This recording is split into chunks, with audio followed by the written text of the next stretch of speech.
Nahihirapan ka bang mag-generate ng PRN sa SSS? O lagi kang pinapabalik ng teller ng bayad center dahil wala kang PRN? Then this video is for you. Hi mga Mima, Rhoda is here. Before we start, please subscribe to support this channel. So for today's video is about how to generate a PRN o Payment Reference Number sa SSS.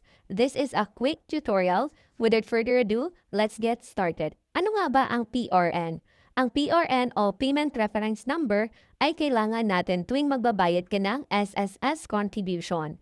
Ito ang most important step dahil hindi ka makakabayad ng contribution kung wala ka nito. So first ay dapat mag-login tayo sa ating SSS portal. So open your browser, let's go to Google Chrome, then search SSS. Then piliin natin tong website na to dahil may sss.gov.ph. So lagi nyo tong i-check. Then click na natin tong website na to. Then dito sa ating interface, mag-login tayo sa SSS account. So click natin tong login to my SSS account. Mapupunta tayo dito sa interface kung saan i-input natin ang ating username at password. So kung nakalimutan nyo ang iyong username o password, watch my tutorial video about how to update our password o username sa SSS account. Now let's proceed. So once ma-input nyo na po ang iyong username at password, i-click lang natin itong sign in.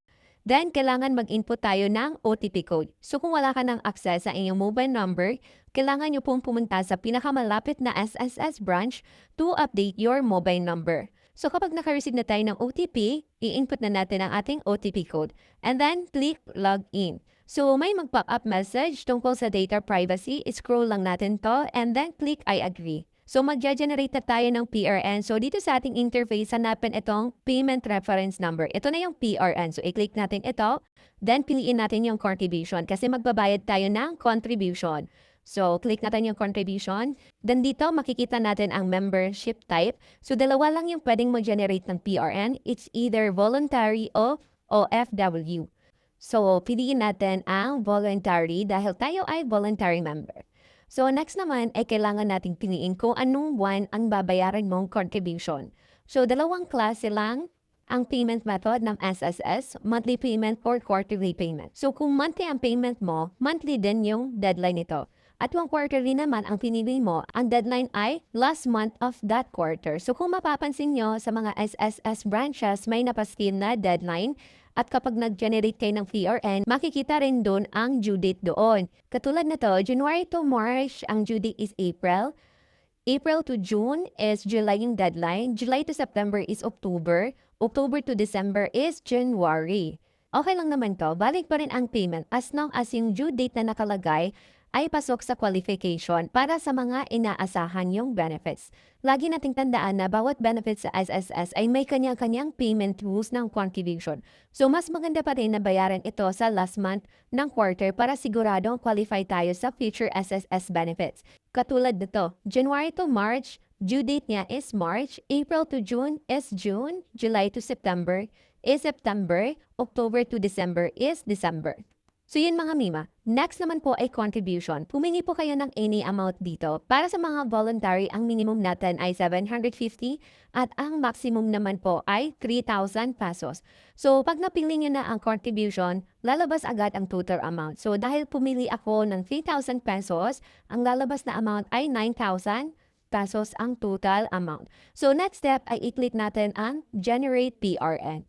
Dito sa review section, i-check nyo lang kung tama ang details. So kung tama na po siya, i-click lang natin itong P na button. Susunod, piliin nyo itong G-Biller at i-click ang Continue. Tapos i-review ulit ang details at i-click ang Next button. So dito makikita natin ang payment options. We have bank transfer, credit card, debit card, and e-wallet. Ngayon, itry natin bayaran ang ating contribution sa bank transfer. So dito sa bank transfer, piliin natin itong InstaPay.